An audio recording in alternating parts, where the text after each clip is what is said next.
मेरे बच्चे, तुम्हारे साथ बुरा करके कोई मुझसे बच नहीं सकता। तुम्हें धोखा देकर, तुम्हारी नींद छीनकर कोई सुकून से सो जाए या तुम्हारी माता होने नहीं देंगी। अब ज्यादा सोच मत। तुमने हमेशा दूसरों का सोचा है, सब जिम्मेदारी उठाई, दिन रात बस दूसरों की खुशियों को लेकर सोचते रहे, फिर भी कोई तुम्हें समझ नहीं पाया, कोई तुमसे खुश नहीं हुआ।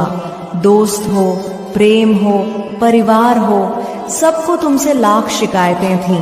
हर रिश्ते ने तुम में ही कमियां निकाली। सबको तुमसे परेशानी हो जाती है, जिसके बाद तुम खुद पर संदेह करने लगे हो कि माता मुझ कुछ भी नहीं होगा, सब मुझे गलत समझते हैं, तो शायद मैं ही गलत हूँ। लेकिन ऐसा कुछ नहीं है मेरे बच्चे, वह तुम्हें गलत नहीं समझते। वह खुद अंदर से जैसे हैं वही उनके व्यवहार में दिखता है। इन लोगों ने कभी तुम्हारे जैसा अच्छा इंसान नहीं देखा, तभी तुम्हारी अच्छाई पर शक करते हैं। इसमें तुम्हारी कोई गलती नहीं है और ना ही तुम्हें इन लोगों को सफाई देने की कोई जरूरत है। बस अपने रिश्तों में थोड़ा वक्त दो। तुम्हारे जीवन में बहुत बड़ा मोड़ आने वाला है, जो तुम्हारी सच्चाई सबके सामने लाएगा। लोगों की तुम्हारे प्रति जो सोच है उसमें परिवर्तन होगा। तुम्हारे रिश्तों में प्रेम बढ़ेगा। लोग तुम्हारा सब मान करेंगे मेरे बच्चे। तुम हमेशा दूसरों के लिए जिए हो, अब अपने लिए जियो। तुमने दिन रात मेहनत की, दूसरों के सपने पूरे करने के लिए अपने सपने मारते चले, अपनी ख्वाहिशों को दबा दिया। बस ये सोचते रहे कि तुम्हारे अपने खुश रहे, लेकिन अब उन सपनों को जीने का वक्त आ गया है। मेरे बच्चे, तुम खत्म हो गए हो। अंदर ही अंदर तुम्हारा दम घुट गया है। तुम्हारे जीवन में इतनी नकारात्मकता फैलाई गई जिसने तुमसे खुशियों की उम्मीद ही छीन ली है। लेकिन मैं तुम्हें ऐसे खत्म नहीं होने दूंगी। बचपन से तुम में दिव्य शक्तियों से जुड़े हुए हो। पिछले जन्म के अधूरे काम तुम्हें पूरे करने हैं। अब तक सबने बहुत खेल खेला है। तुमने आर्थिक तंगी देखी, इतनी कमी रही कि अब तुम्हारी हर इच्छा खत्म होती जा रही है। यह भी मेरी ही सीख थी। लेकिन अब तुम्हारे अंदर मां लक्ष्मी को लेकर जो समझ है, उससे तुम पैसे से पैसा बनाओगे।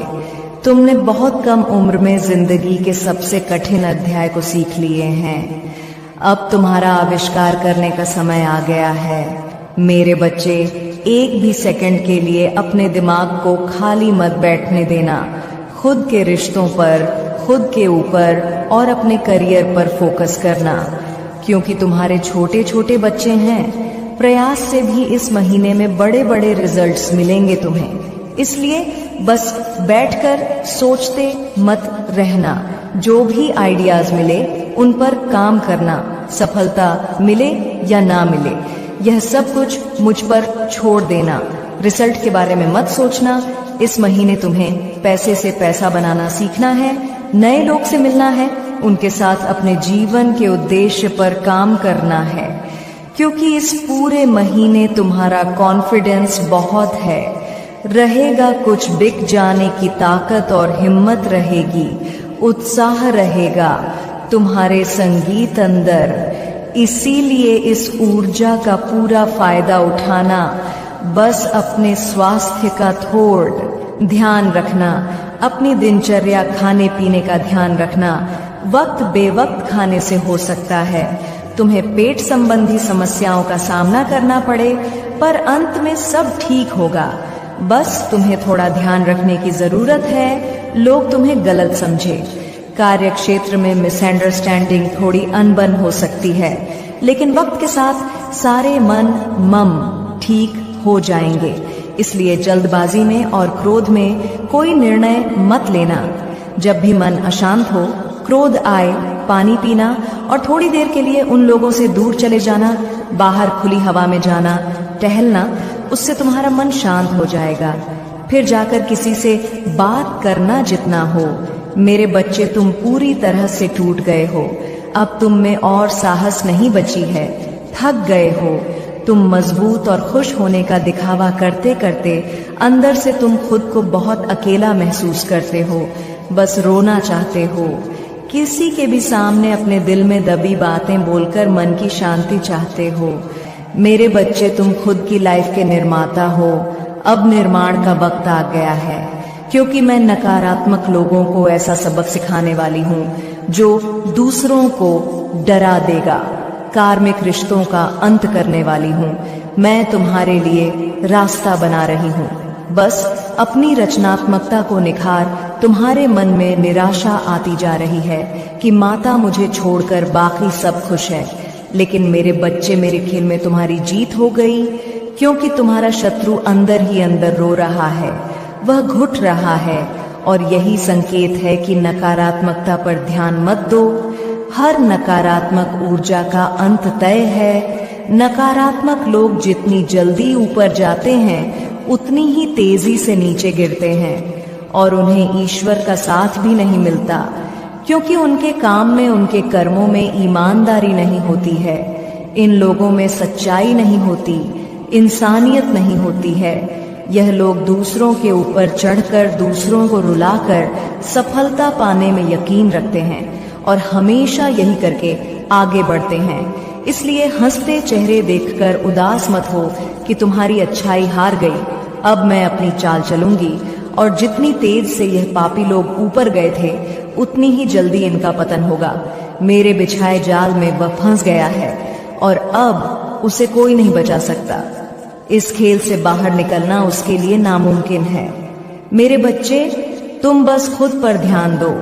तुम दूसरों का सोचते हो, बहुत अच्छी बात है, लेकिन किसी और की मदद करने के लिए तुम्हें पहले खुद की मदद करनी होगी।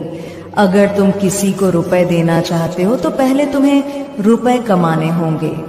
दूसरों को खुशी देने से पहले तुम्हें अपनी आत्मा को खुश करना होगा। बहुत सारे तरीके हैं तुम्हारे सामने जिससे तुम अपनी आय बढ़ा सकते हो, कुछ नया निर्माण कर सकते हो। मेरे बच्चे, बहुत नकारात्मकता भर गई थी। तुम्हारे जीवन में बहुत जहर खोला गया था, पर इस महीने में तुम मेरे नाम के अमृत में डूब जाओगे। अपने अंदर ही तुम्हें वह सब कुछ मिल जाएगा जिसकी तलाश कर रहे थे तुम, और तुम्हें एहसास होने लगेगा कि तुम्हारी पूजा सिद्ध हो रही है। तुम्हारे ऊपर ईश्वर की कृपा बरसने वाली है। कम मेहनत करके भी तुम्हें बहुत बड़ी बड़ी सफलता मिलेंगे। इन आशीर्वाद के शब्दों को सुनो और उन्हें अपने दिल को सुकून देने और अपनी आत्मा को प्रज्वलित करने दो। जब हम साथ बैठकर क्षितिज पर सुबह के पहले को देखते हैं, जान लो कि हर किरण एक याद दिलाने वाला है उन सुंदर आशीर्वाद का जो मैं तुम्हारे लिए रखती हूँ। मैं देखती हूँ उन सपनों को जो तुम्हारे दिल में है, उन कोमल आशाओं को जो तुमने बार बार मुझसे साझा की है। वह मेरे नजर में अनमोल है, और मैं हर एक को पहली बार तुम्हारे सामने प्रकट होने की तरह समझाती हूँ।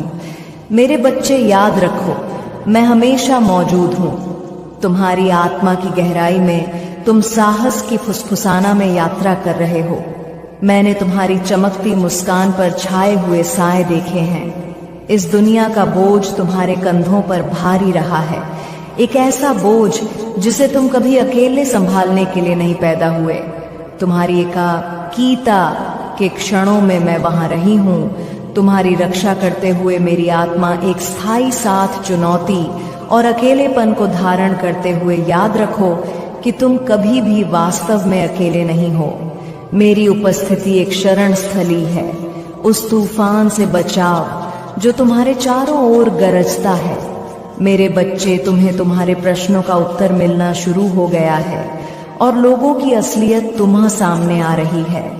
तुम्हारे साथ ही इतना बुरा क्यों किया, इतनी तकलीफ, इतने आंसू क्यों दिए गए? कौन तुम्हारी खुशियों का दुश्मन बन गया, जो अपना होने का दिखावा करता था, लेकिन किसी अपने ने ही तुम्हारे साथ सबसे बड़ा धोखा किया। और ऐसा क्यों किया? उन लोगों ने सबको तुमसे ही नफरत क्यों हो जाती है? ऐसे न जाने कितने सवाल हैं तुम्हारे मन में जो तुम्हें अंदर ही अंदर बहुत परेशान कर रहे हैं। पर इतनी परेशानियों के बाद भी तुम अपने जीवन में कुछ न कुछ अच्छा ढूंढकर खुश रहते हो। खुशियां छोटी हो या बड़ी या तुम्हारे लिए मायने नहीं रखता।